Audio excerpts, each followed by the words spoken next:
Children with ODD and conduct disorder are characterized by persistent antisocial and aggressive behaviors. Kids suffering from ODD and CD are at risk for numerous negative outcomes, such as violence, unemployment, depression, anxiety, and other psychiatric problems. Recognizing risk factors for antisocial and aggressive behavior that can be targeted for potential change is very important.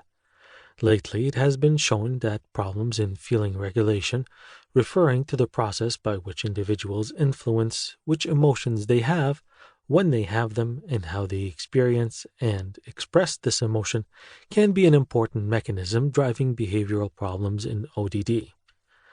Defective emotion regulation skills are also thought to drive behavior problems in kids with other psychiatric disorders, such as autism, spectrum disorders, and attention deficit hyperactivity disorder, ADHD.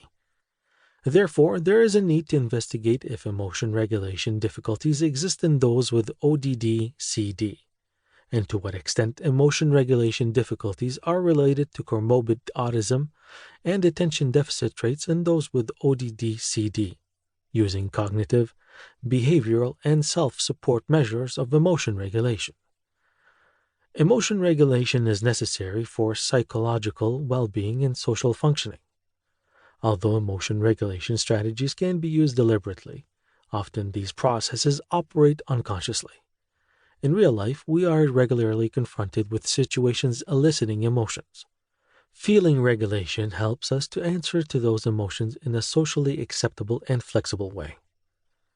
Impaired emotion regulation abilities in children have been associated with reduced prosocial behavior and increased vulnerability for psychopathology. Researchers showed that there are several empirical studies in support of the hypothesis that emotion regulation may be compromised in children with aggressive and antisocial behavior. Effective emotion regulation starts with emotional awareness, defined as attention to the insight into one's emotional responses and functioning. Incomplete emotional consciousness may lead to handling unpleasant emotions with impulsive acting out behavior because of misinterpreted internal and external emotional cues.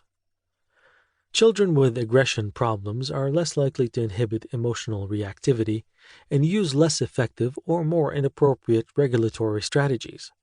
Thus, emotion dysregulation is a strong predictor of aggressive behavior in an adolescent community sample and not vice versa. Emotion dysregulation is not specific for children with ODD and CD. Children with other psychiatric disorders such as ADHD and ASD also have emotion regulation difficulties. Symptoms rates of ODD or CD in children with ADHD is high, more than 59%. Aggression is displayed in over 50% of the children with ASD.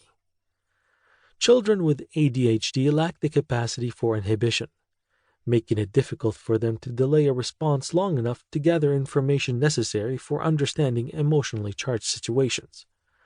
Children with ASD are prone to react impulsively to emotional stimuli with tantrums, aggression, or self-injury, which is thought to result from impaired emotion regulation abilities. Now, thanks to modern researchers, we all know that ADHD is associated with emotional dysregulation, only in the presence of a comorbid disorder, such as ODD, anxiety, depression, or CD.